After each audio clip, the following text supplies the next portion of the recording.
Hi friends, good morning. Welcome back to our channel లక్ష్య beauty and vlogs. ఎలా ఉన్నారు? అందరూ బాగున్నారా? ముందుగా మీ అందరికి ప్లవనామ సంవత్సర ఉగాది శుభాకాంక్షలు అండి.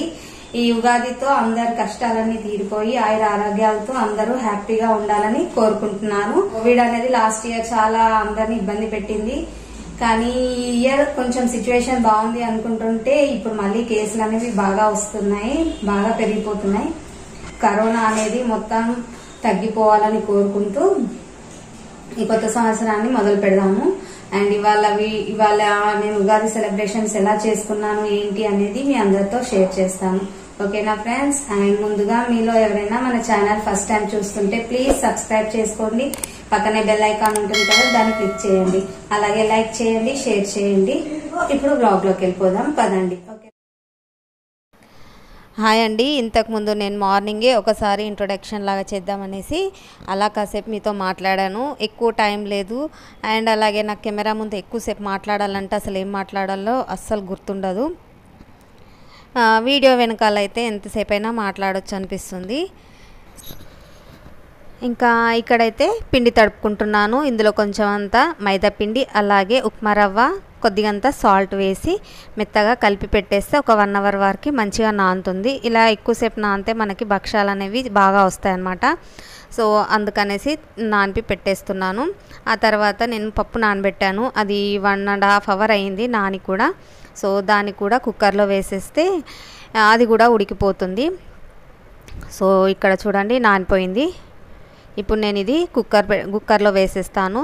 ఉడికి ఇది చల్లారే లోపు నేను పూజ గదిలో మొత్తం కూడా క్లీన్ చేసుకోవచ్చు అనేసి ఇవి 2 పనులు మనం ముందుగా చేసి పెట్టుకుంటే మనం దేవుడి దగ్గర అన్నీ శుభ్రం చేసుకొని అంతా రెడీ చేసుకున్న తర్వాత తొందరగా ఇవి మనం భక్షాలు చేసుకొని దేవుడికి నైవేద్యంగా పెట్టేయచ్చు అనేసి. ఇంకా ఇవాళైతే నేను భక్షాలు, అలాగే మామిడికాయ పులిహోర, పచ్చడి ఇవి మాత్రమే చేసుకున్నాము.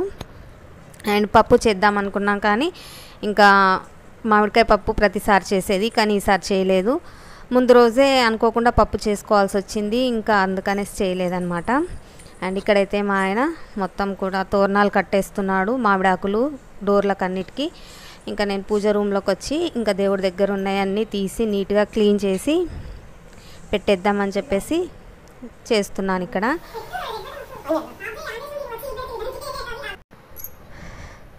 ఇక్కడ ఏంటంటే నేను కెమెరా ఆన్ చేసి పెట్టింది చూసుకోకుండా ఆయన వచ్చి డోర్కి మామిడాకులు కడదామనేసి అటు వచ్చాడనమాట. నేను అన్నాను, ఇంతకు ముందే నేను కెమెరా ఆన్ చేసి ఇక్కడ లోపలికి వచ్చాను, దానికి అడ్డంగా ఉన్నావు నువ్వు అని చెప్తుంటే అవునా అని చెప్పి అంటున్నారు. సో అది నవ్వొచ్చింది. సో ఇక్కడ పప్పు ఉడికిపోయింది. అలాగే ఇది కొంచెం చల్లారే వరకు బెల్లం కట్ చేసుకుందామనేసి బెల్లం కట్ చేస్తున్నారు. ఇది పచ్చళ్ళలోకి కావాలి, అలాగే భక్షాల్లోకి కావాలి కదా. నేను భక్షాలు ఒక బెల్లంతో చేశాను, అలాగే చక్కెరతో చేశాను. చక్కెరతో అయితే నాకు ఇష్టం, మా పెద్ద అబ్బాయికి ఇష్టం. బెల్లం ఏమో మా ఆయనకి, మా చిన్న అబ్బాయికి ఇష్టం. అంటే ఇష్టం అని కాదు, వాళ్ళకి ఏదో బెల్లంతో కావాలని అన్నారనమాట. నేను ఇంతకుముందు ఒకసారి బెల్లంతో చేస్తే నాకు అంత నచ్చలేదు. అంటే చక్కెర 2 బాగుంటాయి, కానీ బెల్లం కంటే చక్కెరే బాగుంటుంది. సో సరేలే అని చెప్పేసి నేను 2 చేస్తానని అది సగం ఇది సగం చేశానన్నమాట. ఇంకా లాస్ట్కి అయితే మొత్తం చక్కెరతో ఉన్నాయే మొత్తం తినేశారు, బెల్లంవి తినలేకపోయారు.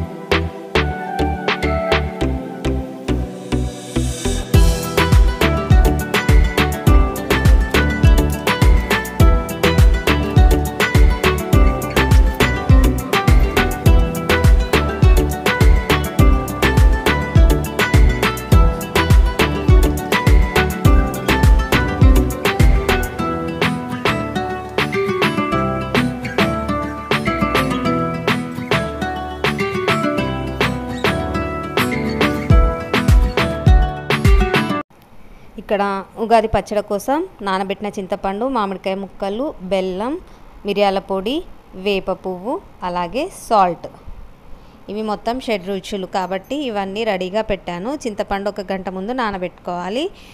ఇంకా ఇది ప్రిపేర్ చేస్తారు. ఇదైతే మా ఆయన చేస్తారనమాట. ఇది ఉగాది పచ్చడి అనేది ఇంట్లో మగవాళ్ళే చేయాలంట. సో అందుకని తను చేస్తారు. అన్నీ రెడీగా పెట్టిస్తే కలిపేస్తారనమాట.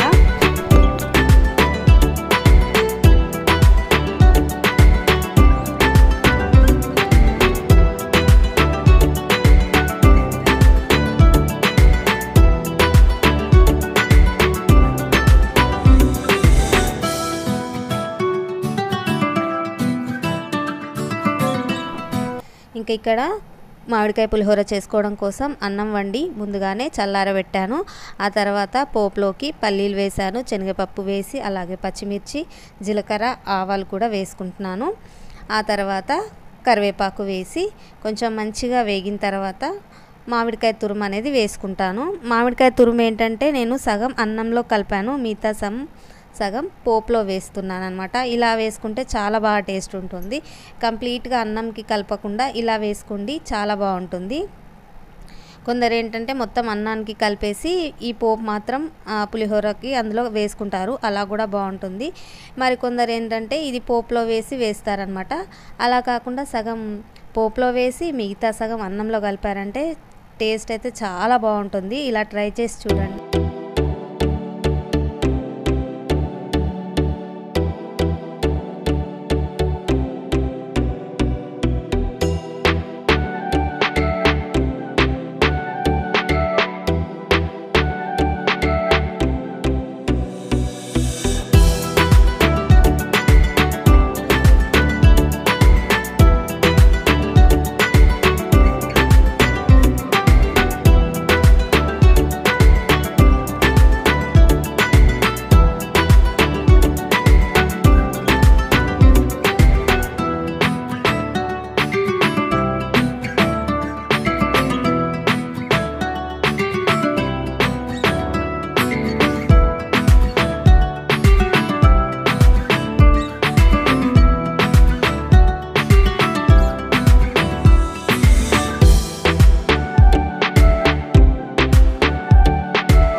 ఇంకా ఇక్కడ భక్షాలు అయితే రెడీ అయిపోయాయి. పర్ఫెక్ట్గా నేను అంత పర్టికులర్గా ఏమి కొలతలతో చెప్పలేదండి. నేను ఇది ఏంటంటే పండుగ రోజు కదా, ఇదంతా ఎక్స్ప్లెయిన్ చేసుకుంటూ తీయాలంటే కొంచెం కష్టం కాబట్టి నేను చేయలేదు. అందులోనూ రెసిపీస్ చాలా ఉన్నాయి, ఇప్పటికే అందరు చూసే ఉంటారు. మళ్ళీ ఈ వీడియో అనేది పండుగ తర్వాత నెక్స్ట్ డే వస్తుందా ఎప్పుడు వస్తుందో కూడా తెలియదు కాబట్టి నేను అంత మొత్తం కూడా చెప్పలేదన్నమాట. కాకపోతే నేను జస్ట్ ఎలా వేసుకున్నాను అనేది చెప్తాను.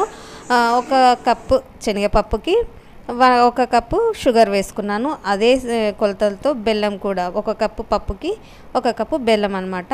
సో కొలత అయితే అది ఉడికించి పెట్టేసి పిండి తడిపి పెట్టాను. ప్రాసెస్ అనేది అందరికీ తెలుసు.